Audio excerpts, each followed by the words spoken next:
invito a buscar en sus Biblias, por favor. Vamos a mirar juntos en el libro de Proverbios. Estamos hablando de aspectos prácticos del compromiso.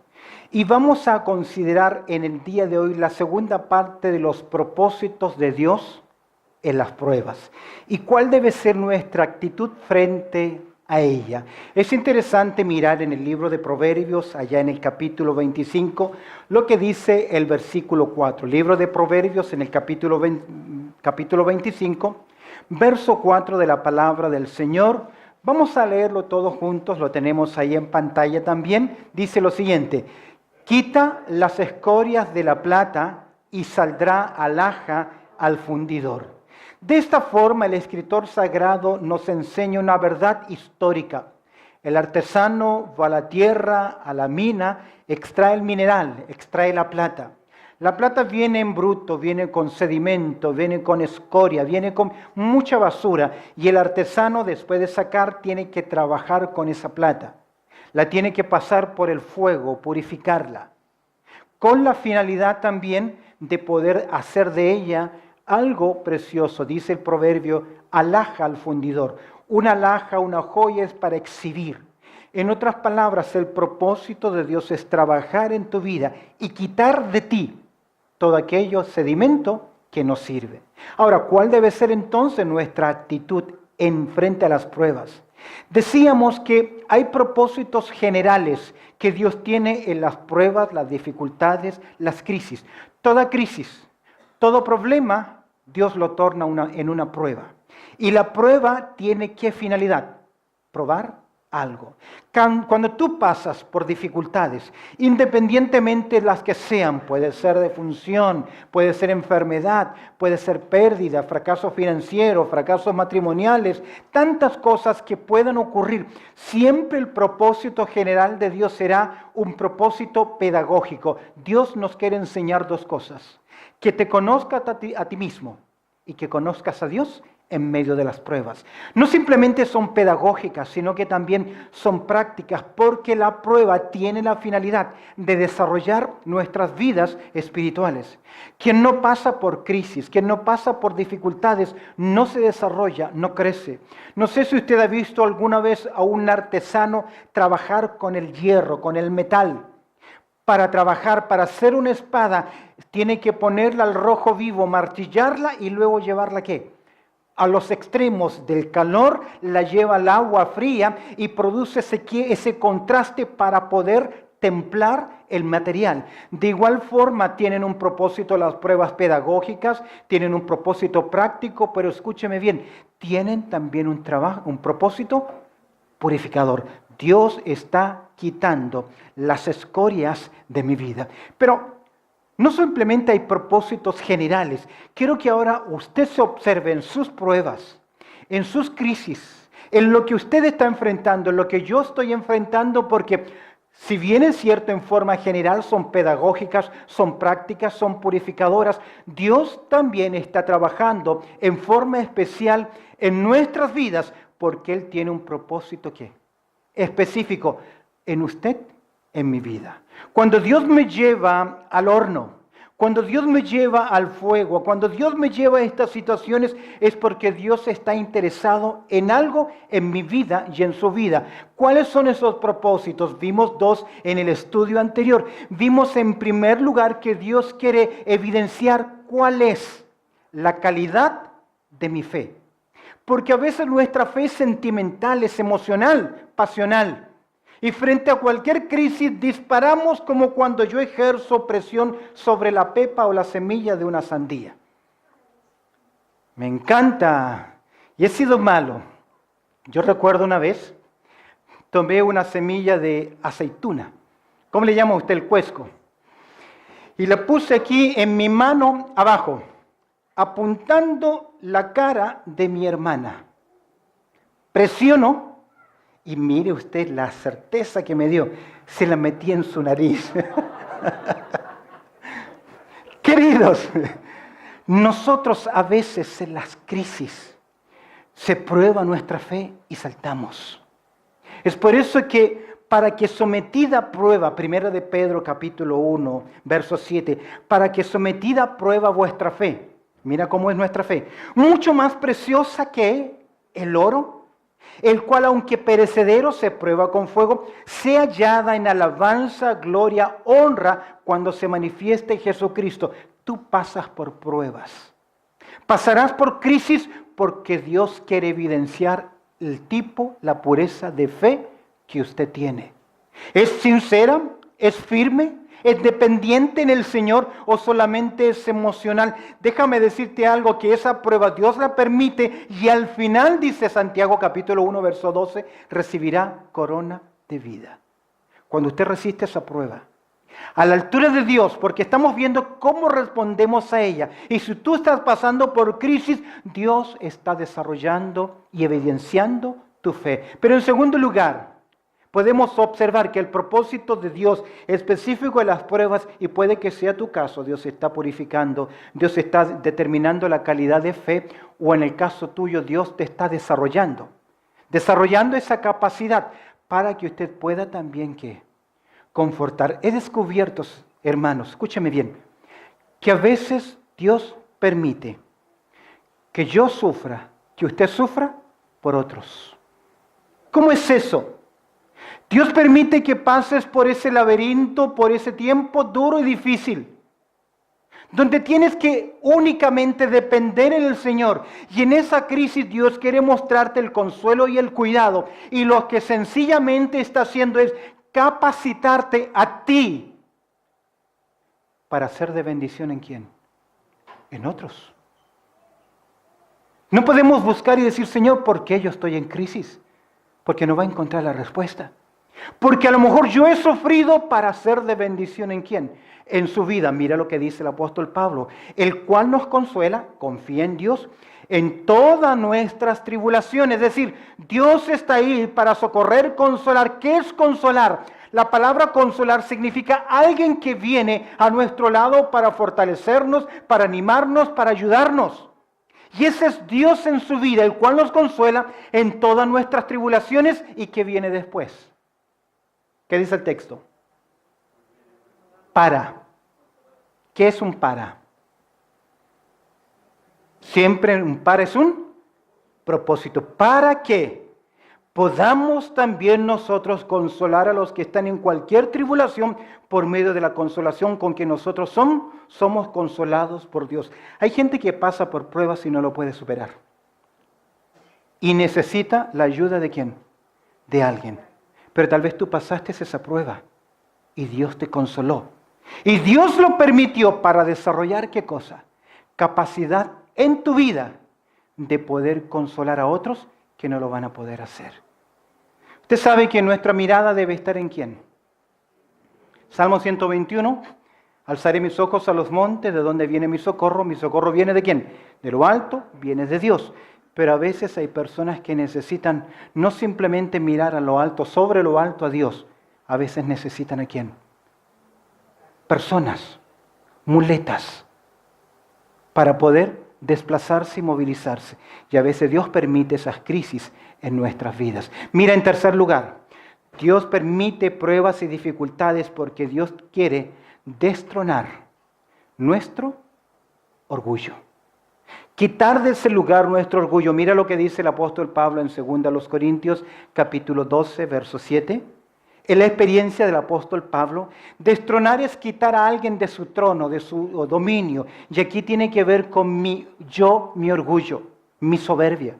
Y a veces Dios permite crisis, pruebas, dificultades, situaciones difíciles porque Dios quiere sacarte. ¿De dónde? De tu trono del orgullo. Mira lo que dice Pablo en su experiencia. Y para que la grandeza de la revelación no me exaltase, ¿cómo? Desmedidamente. Pablo tuvo una revelación.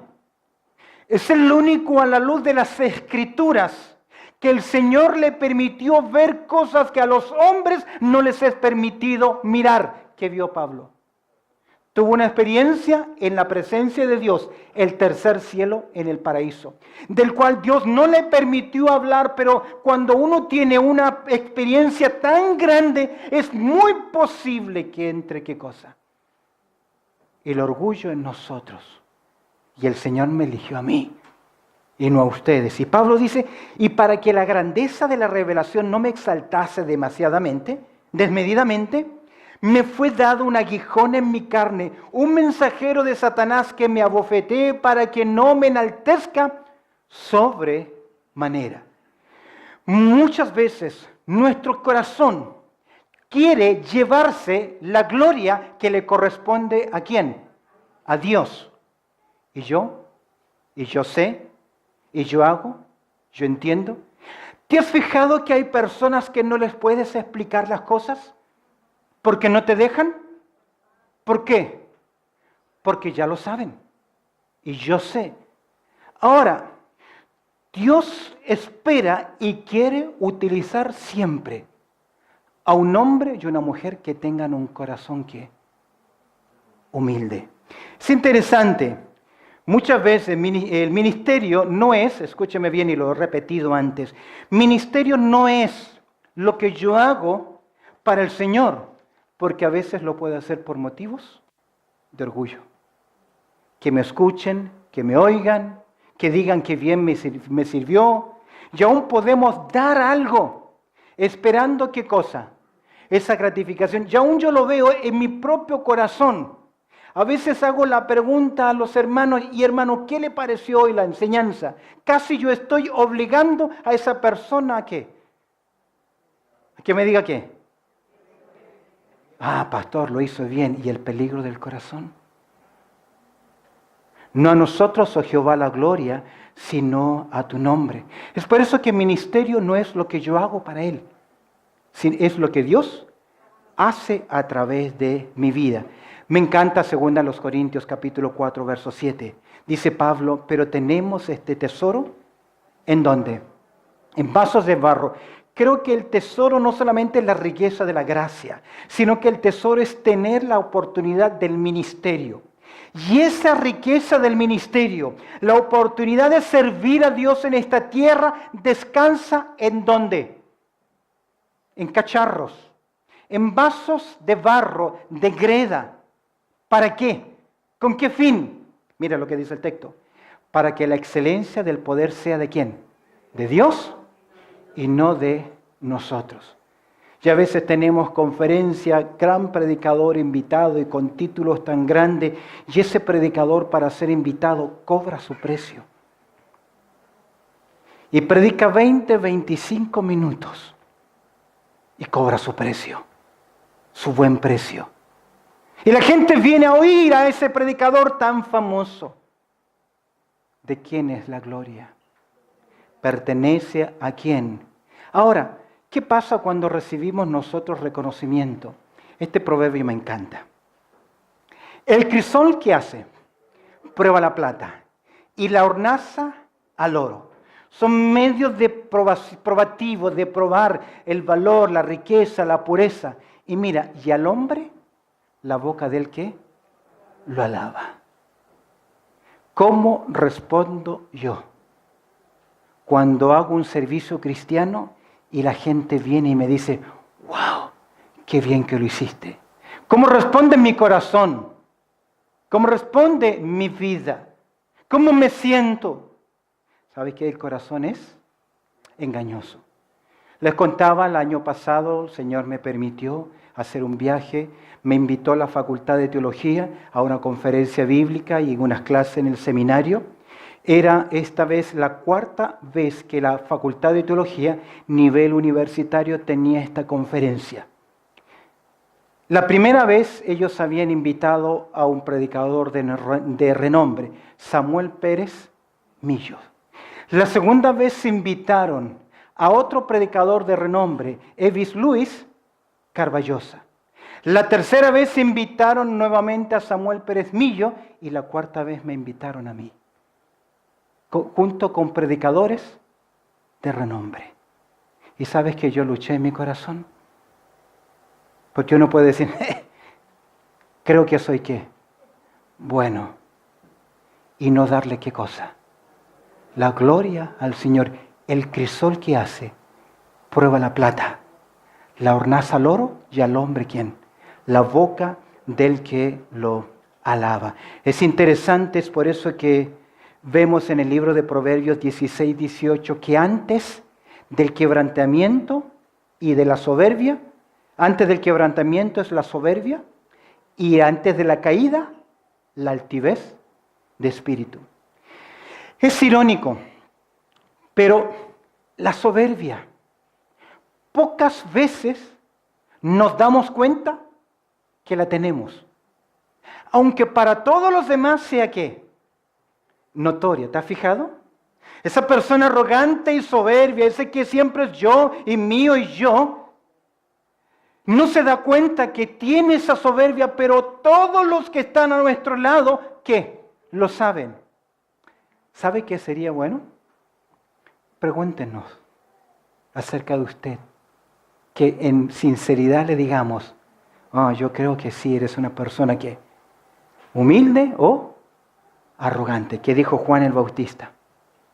Es necesario que él crezca y que yo mengüe, pero un corazón orgulloso, soberbio, ¿quién crece?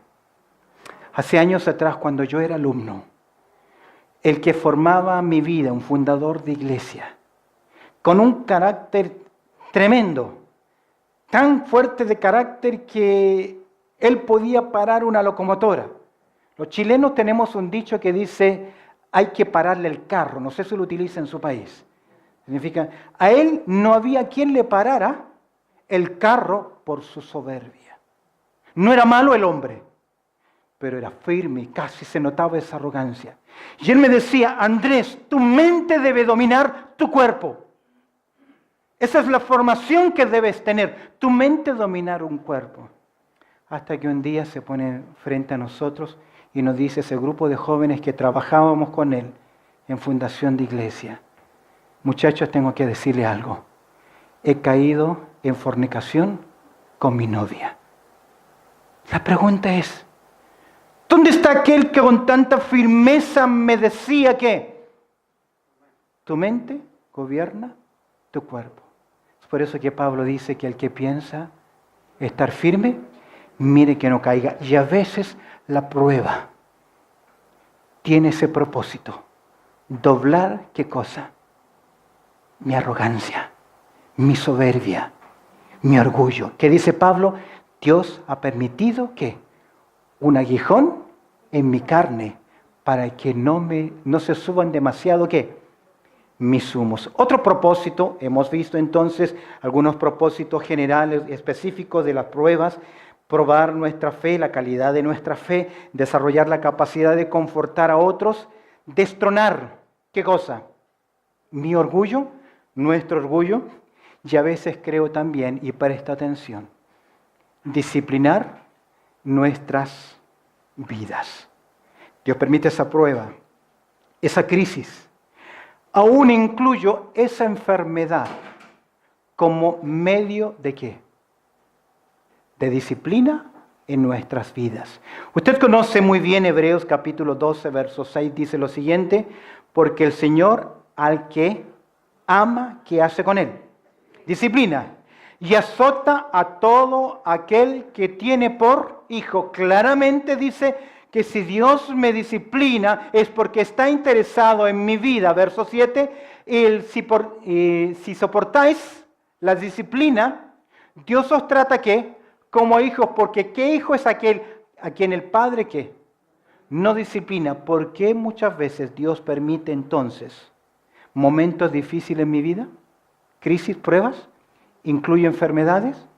Pues tal vez no está desarrollando mi fe. Tal vez no me está demostrando la calidad de mi fe, desarrollando mi capacidad de ayudar a otros o demostrando mi orgullo, sino que sencillamente me está diciendo, no estoy de acuerdo como tú estás llevando tu vida. No estoy de acuerdo con las decisiones que estás tomando, pero como no queremos oír a nadie más, Dios, ¿qué tiene que hacer? Tocar el cuerpo. Pablo dice en Corintios, mira el capítulo 11, por favor. Primero a los Corintios, allá en el capítulo 11.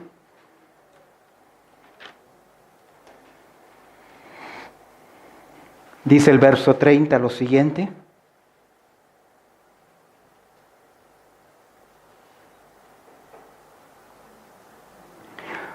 Por lo cual, Hay muchos, ¿qué dice el texto? Enfermos y debilitados entre vosotros, y muchos que duermen. Dios actuó en esa iglesia, disciplinando a los creyentes. Algunos con debilidades, falta de firmeza espiritual. Esa tibieza no era por elección, sino por debilitamiento. Muchos enfermos, cuando no hay explicación, cuando no hay cura, y no es un problema crónico, tal vez estás haciendo algo con tu vida, estás ocultando algo, tomando alguna decisión, guiando mal a tu familia, y Dios está tan interesado en tu vida que permite que enfermedades, dificultades en nosotros. Y mira por qué, mira lo que dice el apóstol Pablo, verso siguiente. Mas siendo juzgados somos castigados por el Señor. Es decir, Dios me juzga, me castiga, ¿para qué? Para que no seamos condenados ¿con quién? Con el mundo. Es decir, Dios trata conmigo porque estoy aparte de aquellos que son condenados. ¿Recuerdas tu Apocalipsis capítulo 3, verso 19? ¿Qué dice? Yo reprendo y castigo a todos los que amo. Sé pues celoso y ¿qué? Arrepiéntete. Yo no sé, no podemos juzgar, escúcheme bien, no podemos juzgar toda enfermedad como disciplina del Señor, porque usted no lo sabe, ni yo tampoco. Pero la persona que la está viviendo tiene que preguntarle al Señor, ¿cuál es tu propósito? ¿Qué me estás demostrando? Yo reprendo y castigo a todos los que amo. Sé pues celoso y ¿qué?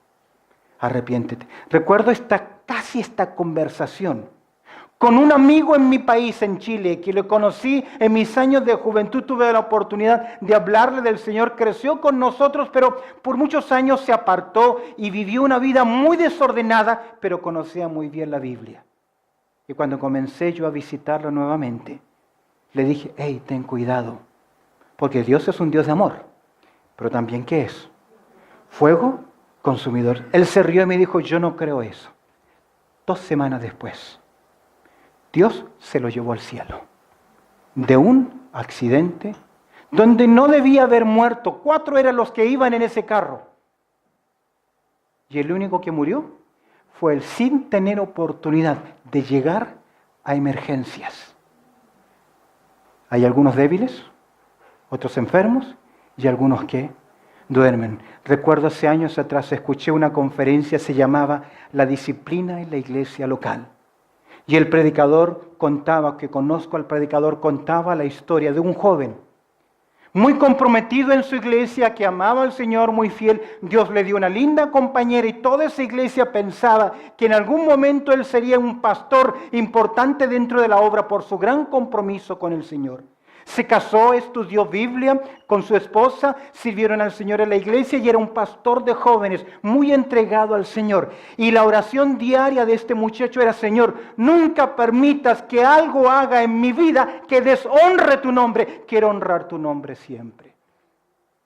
En una ocasión vino una mujer a la iglesia con una gran necesidad buscando consejería del pastor. El pastor no estaba. Pero estaba este joven pastor de jóvenes. Él le atendió, le ayudó. Y ella volvió, se fue ese día contenta por el ánimo y volvió al día siguiente, los días siguientes, a entrevistarse con él. Y ya llegó un momento en que ella dependía del consejo y él dependía de la aprobación de ella. Ya las citaciones, las invitaciones, no eran en la iglesia, en un lugar público. Ya eran a escondida. Y este joven con una bella esposa, con un tremendo ministerio en su iglesia, se fue a vivir con esa mujer. Abandonó su ministerio. Que los líderes lo buscaron, los ancianos y el pastor principal lo buscaron. Su esposa le lloró, le habló, le llamó, no atendió a nadie. ¿Te acuerdas que a veces Proverbio dice que fue llevado como un buey es llevado al matadero, lo doblegó? No atendió razones. Se fue. Me importó familia, iglesia, ministerio, su bella esposa, nada. Pero él siempre había orado, ¿qué cosa? no permitas que nada deshonre tu nombre. Para hacer corta la historia, ese hombre enfermó grave. Los médicos no lograron encontrar lo que tenía. Y ya en las últimas, usted sabe, la mujer con la que se había ido, al verlo enfermo, ¿qué? Se fue. ¿Sabes quién vino a cuidarlo? Su esposa. Y él un día aceptó y llamó a los hermanos líderes de la iglesia. Y él les dijo, yo sé que Dios me ama y ha escuchado mi oración. Porque yo le pedí a Dios, nunca permitas que haga algo que te deshonre. Confesó a los ancianos y murió. Disciplina del Señor. Tal vez no todos llegan a ese punto, pero debes preguntarte en tu vida lo que está pasando, la prueba o la enfermedad, porque a veces Dios permite esas duras crisis en nuestras vidas para mostrarnos una cosa, disciplinarnos en nuestra andar. Déjame mostrarte uno más, el por qué Dios permite prueba en nuestras vidas. En quinto lugar es para discernir cómo está ¿qué? Nuestra vida. ¿En quién está puesta tu confianza? ¿Dónde estás mirando? Y a veces, y es posible que esta leve tribulación, estos problemas que hoy estás teniendo es para que aprendas una sola cosa. Tu consejo, tu fortaleza, tu ayuda, ¿de quién viene? Entonces, a lo mejor hay algo que está equivocado en nosotros. Me encanta lo que dice Job en capítulo 34, verso 32. Enséñame tú lo que yo no veo. Si hice mal, no lo haré más. A mí me llamaba la atención, en la casa de mi bisabuela de campo, había un espejo grande ahí, inclinado, y otro más allá, atrás, frente al muro. Y siempre me causó la atención, y al lado del espejo una cola como si fuese de un caballo, media amarilla y larga. Y siempre había un peine. Y yo siempre preguntaba para qué era. Claro, era porque la pobre vieja, ¿qué hacía? Como no se podía ver el moño que se hacía atrás, se peinaba ahí y luego mirando ese espejo y el otro podía ver qué cosa. Cómo estaba el moño acá atrás. ¿Por qué? Porque es lógico, usted no puede mirar qué cosa. Su nuca. Y me parece lógico lo que dice Job. Muéstrame qué. Lo que yo no veo. Y las pruebas nos ayudan a discernir cómo está nuestra vida. Tal vez en quién estamos poniendo nuestra mirada, nuestros ojos. Es interesante este proverbio que nos enseña, Job dice, enséñame tú lo que yo no veo y si hice mal, no lo haré más. ¿Por qué? Mira Proverbio 19. Porque a veces como no vemos, tomamos decisiones. Dice el Proverbio 19:3, la insensatez del hombre que hace. Tuerce su camino. Y a lo mejor antes de que se tuerce el camino, sería bueno mirar y decir, Señor, tal vez estás permitiendo esta prueba, porque a lo mejor estoy poniendo mis ojos, tomando decisiones que no estoy viendo con claridad y están siendo en mi vida, ¿qué cosa? Un tropiezo, que dice el proverbio, la insensatez del hombre tuerce su camino y contra qué? Jehová se irrita su corazón. Pregunta, ¿Dios oyó la oración de Job? ¿Qué piensa usted? ¿Dios oyó la oración de él? Donde le dice, muéstrame Dios lo que yo no veo. Yo creo que sí, porque al final del capítulo, en el capítulo 42 del libro, verso 5, Job dice, ¿antes qué? De oídas, más ahora qué? Mis ojos te ven. ¿Quién hemos pasado por esos momentos difíciles? Dios nos ha dado la capacidad de discernir realmente cuál era nuestra vida. ¿Para qué? Para mostrarnos qué estaba pasando con nosotros. Salmo 19, verso 12 dice lo siguiente. ¿Quién entenderá sus propios errores? Líbrame de los que me son ocultos. ¿Quién entenderá? ¿Quién podrá entender sus propios errores. Nos cuesta. Y cuando somos un poquito orgullosos, ¿qué pasa? Cuando alguien me dice algo, ¿qué? Menos lo aceptamos. ¿Quién podrá entender sus propios errores? Mira el salmista. Líbrame de los que me son ocultos. Es por eso que Proverbios 28:13 dice que el que encubre pecado no prosperará. Uno más. El que encubre pecado, Proverbios 28, verso 13. Sexto lugar. Hemos hablado sobre los propósitos específicos de las pruebas. En primer lugar, sigue el bosquejo, ahí está en el boletín también para que lo puedas mirar. Siempre son para demostrar la calidad de nuestra fe, desarrollar la capacidad de confortar a otros, desarrollar nuestro orgullo, destronar nuestro orgullo, demostrar que Dios tiene interés o disciplinar nuestras vidas. Uno más, discernir cómo es nuestra vida. 6, depender ¿qué? De todo corazón en Dios. Me encanta el Salmo 3:4. Este Salmo capítulo 3, David lo escribe cuando lo persigue Absalón, su hijo. Y lo persigue para matarlo, porque quiere quedarse con ¿qué? Yo sé que a veces hay hijos que están interesados en la herencia de los padres, pero no he visto todavía que los buscan para ¿qué? Para matarlo. Pero aquí tenemos ¿a quién? A un rey que está siendo perseguido. Y mira, y en este salmo, donde le entrega su confianza, mira, él va a mostrar su dependencia porque dice, con mi voz que hice, clamé a Jehová. Y Dios permite esa prueba para que con tu voz clames ¿a quién? ¿A quién? Porque los demás te vamos y te van ¿a qué?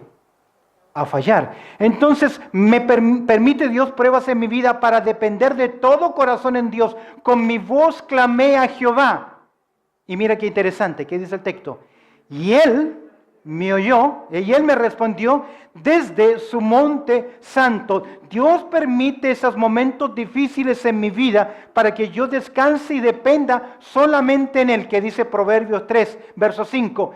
Fíate de Jehová, ¿qué? De todo tu corazón, y agrega, y no te apoyes en tu propia prudencia. Cada vez que nos apoyamos en nuestra propia prudencia, estamos dependiendo más de ¿quién? De nosotros que de Dios.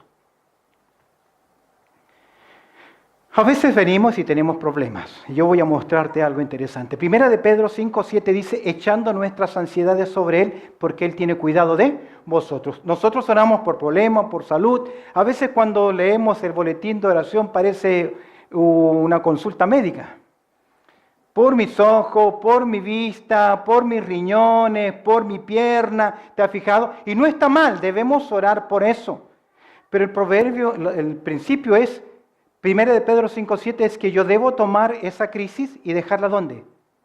En las manos del Señor. Ahora, ¿cómo saber si yo realmente he dejado mis cargas en las manos del Señor?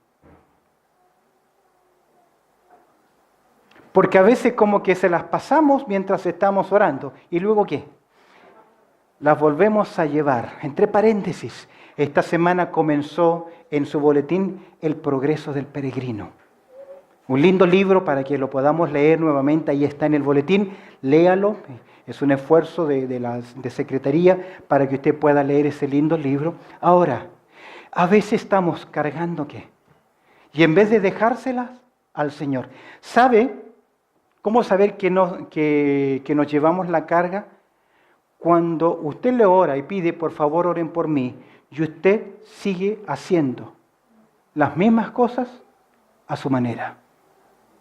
Está luchando, no ora, no lee la palabra, no se congrega, no asiste, no comparte, se enoja.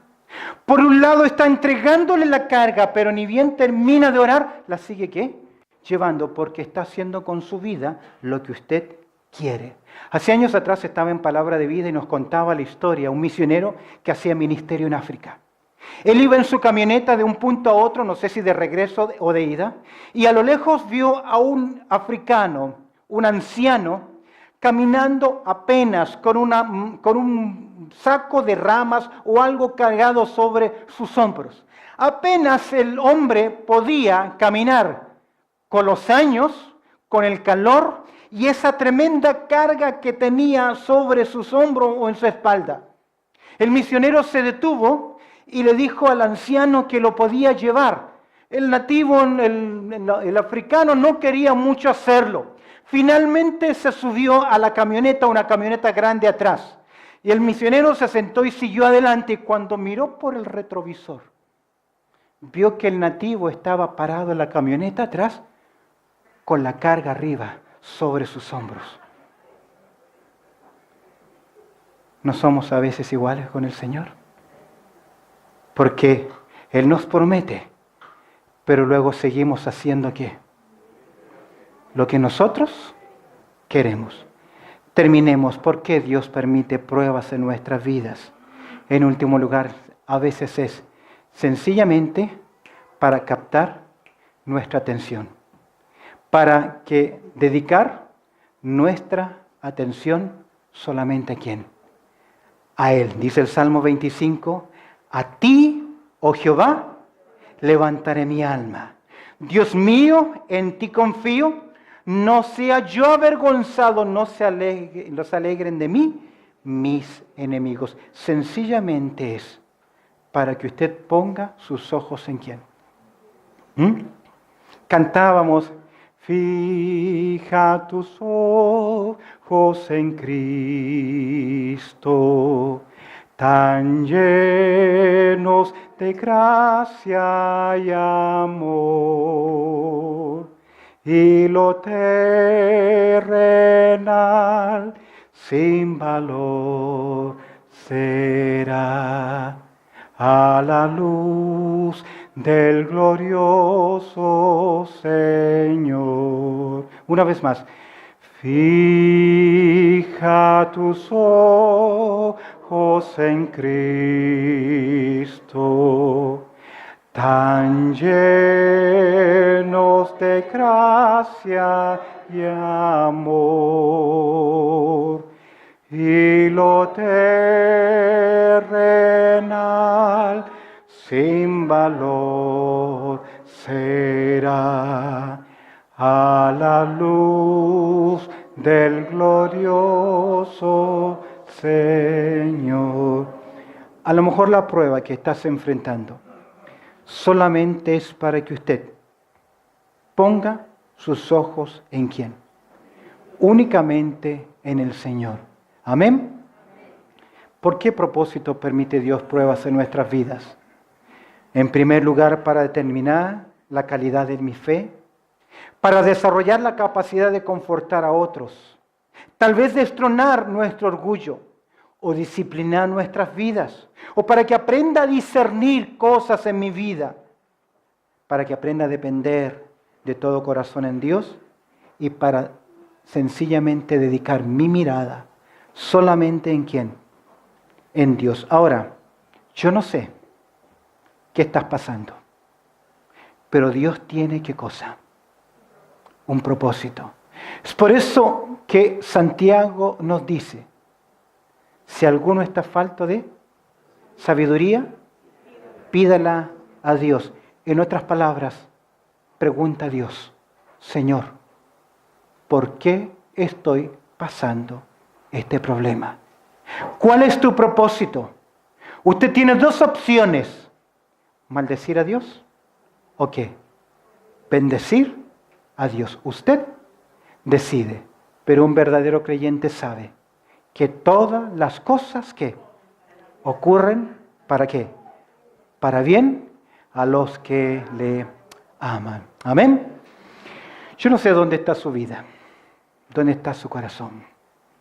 Por las pruebas o dificultades que tú estás pasando, quiero invitarte a inclinar tu cabeza y cerrar tus ojos por un momento de reflexión. Yo no sé dónde están, por qué es, pero puede ser que Dios está llamando tu atención, te está disciplinando, te está desarrollando. Tal vez digas, Señor, yo no sé por qué estoy en esta situación de prueba o dificultad. No lo merezco, Señor. Pero es que no es un asunto de merecer. Posiblemente Dios sencillamente está aquí, trabajando en tu vida. Pregúntele hoy al Señor, ¿hacia dónde me estás llevando? Recuerda que si alguno esté falto de sabiduría, pídala a Dios y Él la da. Diga, Señor, ¿cuál es tu propósito en mi vida? ¿Estás desarrollando mi fe, mi carácter? ¿Estás demostrándome algo? ¿Me estás disciplinando? ¿Me estás dando discernimiento? ¿Quieres que dependa en ti, que dedique mi vida a ti? Señor, tú conoces mi vida. Que tu Espíritu Santo muestre cuál es tu propósito en mi vida. Bendito Señor, tú conoces nuestras vidas y sabes, Señor, exactamente el punto en el cual nos encontramos. Y te pido, Señor, que el tema de hoy, la conferencia de hoy, lo que hoy hemos estudiado, pueda ayudarnos, Señor. Y tal vez como Job decir, muéstrame, Dios, lo que yo no estoy viendo. Señor, dame la sabiduría para entender hacia dónde me estás llevando. Ayúdame a dejarte mis cargas y no llevarlas de regreso a mi hogar. Te doy gracias, Señor, y te pido que tu Espíritu Santo añada su bendición a tu palabra, pues oramos a través del precioso nombre de Cristo Jesús. Amén y amén.